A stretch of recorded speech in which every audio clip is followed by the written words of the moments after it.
My name's Phil DiSalvo. I'm one of the second-year toxicology fellows at NYU and the New York City Poison Control Center in the Department of Health and Mental Hygiene. And this is a Fellow in Training platform session. Here you can see my conference objectives. I have no personal conflicts of interest. 2 of the authors serve on the X-Trip work group. What I want to do for you today is help you answer a question. If you're anything like me, the first time you encountered this question might have been early in your first year of fellowship at 2 a.m. covering call for your poison center, when you get a call. Hey doc, I've got this guy here. He's 21 years old. He's got a history of pretty bad bipolar disorder. Over the last couple of weeks, his depression's been a lot worse, and he hasn't really been eating or drinking much at all. He came in tonight just feeling off, but he has really bad bilateral upper extremity tremors. He's a little bit ataxic. So we got labs on him, and we found his lithium concentration to be 2.2, and his creatinine is up to 1.3. His baseline is somewhere around 0.7. He completely denies any history of overdose, and he's been stable on the same dose of lithium for several years now. Then here it comes, the question. Does my patient need dialysis? For a moment, your end of the line goes silent as you rack your brain trying to think of the answer. But then you remember you've got X-Trip, the Extracorporeal Treatments and Poisoning Work Group, the interdisciplinary panel of experts that published in 2015 guideline recommendations for the use of extracorporeal treatment in lithium poisoning. And you're pretty sure even your 2 a.m. brain can work through these recommendations. His lithium concentration isn't high enough on its own to be an independent indication for dialysis, and it doesn't seem like he has any severe symptoms either. But then you get here.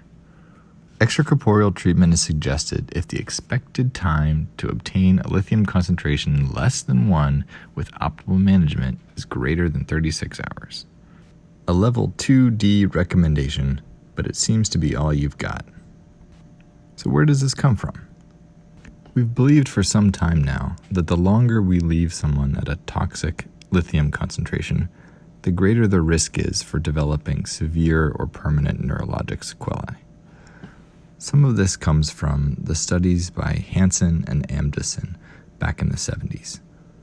In this series, they focus on 23 patients and find that the 10 patients who had some of the longest durations of a toxic lithium concentration seemed to have some of the worst outcomes.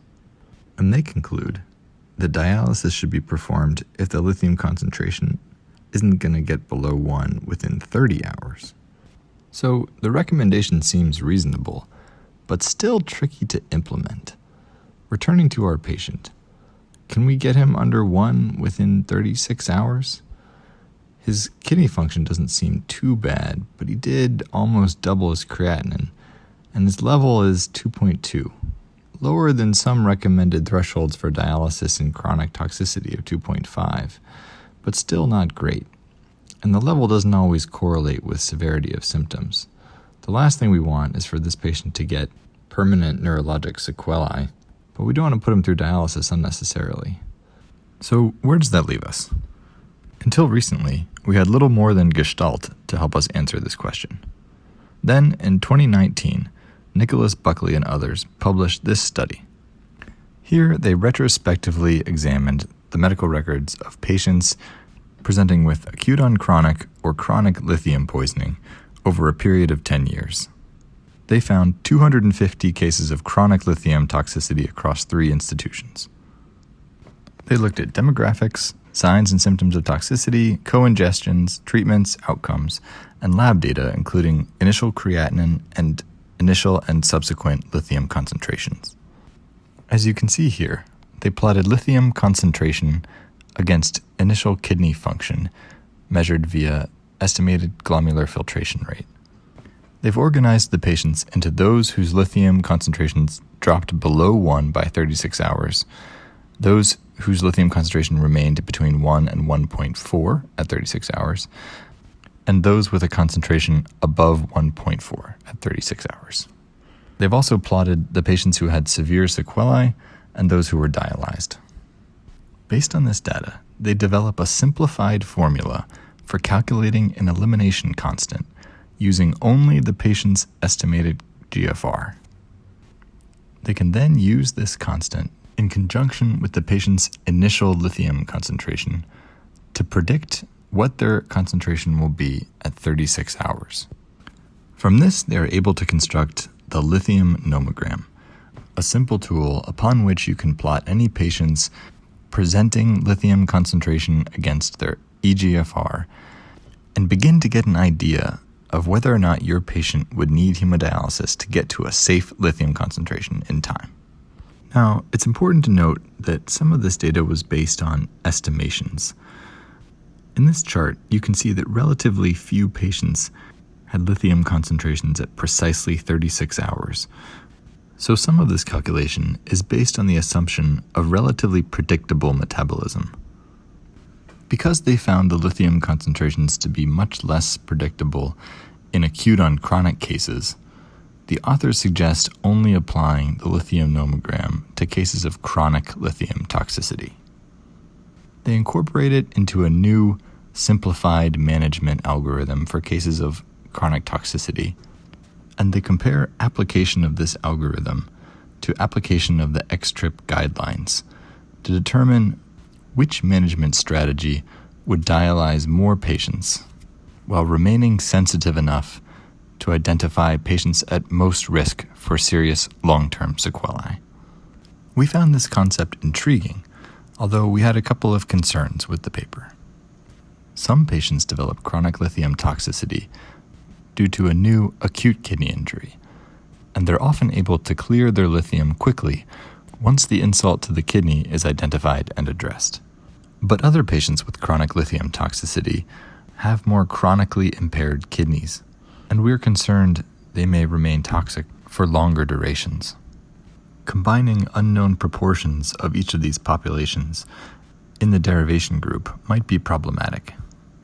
But more importantly, the nomogram was lacking external validation. So that's what our group set out to do. And I'm excited to share with you our process and our preliminary findings. Our Poison Center maintains an electronic database of all cases reaching back to the year 2000.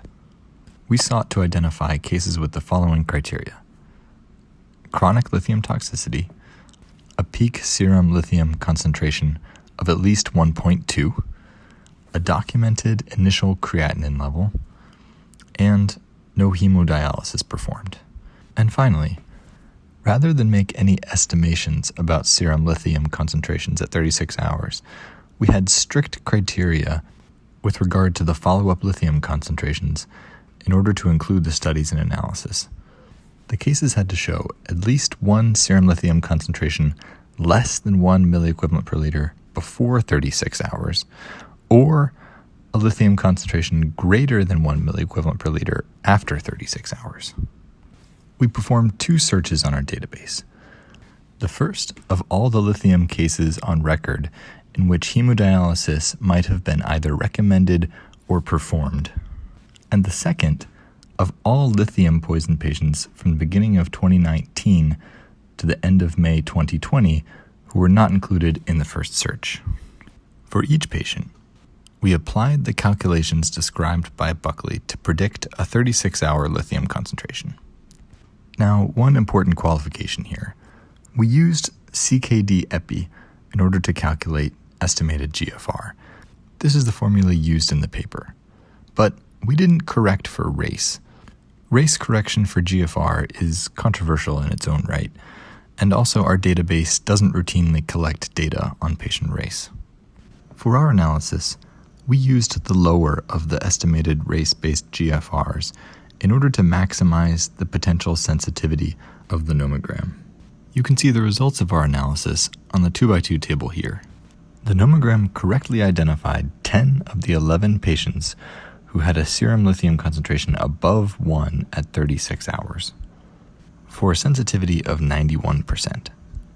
Of the 8 patients that the nomogram predicted would reach a lithium level under 1 by 36 hours, 7 of the patients had a documented level below 1 by this time, for a negative predictive value of 88%. We were particularly interested in the one case that the nomogram failed to identify. This case was a 65-year-old gentleman who presented with an initial lithium concentration of 1.6. Of all the patients we examined, his was the only case in which the lithium concentration continued to rise after presentation. His lithium peaked at 1.8 before downtrending ultimately to 0.8 by day 5. The creatinine in this case also continued to rise after presentation, from an initial of 1.6 to a peak of 2.11 2 days later, before normalizing. The patient was treated with twice maintenance normal saline, and the symptoms he presented with, ataxia, slurred speech, and involuntary shaking, all improved by hospital day 5. Also notably, none of the 8 patients that the nomogram predicted would reach a level under 1 by 36 hours had any documented deterioration or worsening of their neurologic symptoms. 6 had documented improvement, including 1 complete resolution, 1 had no change to her symptoms, and 1 had no follow-up reassessment. So, what are the takeaways? Based on these preliminary findings, the low positive predictive value of the nomogram prevents the nomogram from being used to select patients for hemodialysis. But the strong negative predictive value may help identify patients for whom hemodialysis is unnecessary. Of course, our study has some significant limitations. The 2 data abstractors were not blinded to the study's design, although we were collecting largely objective data, so hopefully this would minimize the risk of bias. Additionally, our study's strict inclusion criteria significantly limited our sample size. A more permissive range of serum lithium concentrations might significantly increase our yield. But ultimately, this is a preliminary retrospective analysis. For a more robust validation of the lithium nomogram, a prospective study is really needed. I'm happy to report that this work is ongoing. For now, let's come back to our patient. If we plot him on the lithium nomogram, we see that his predicted 36-hour lithium concentration is just under 1. We may feel more comfortable now treating him with normal saline and continuing to monitor lithium concentrations and symptoms. At the end of the day, the question of who needs dialysis for lithium poisoning is, of course, far from solved. But the work of Buckley, I think, gets us a little bit closer to honing our recommendations. And we look forward to sharing the results of our additional analysis.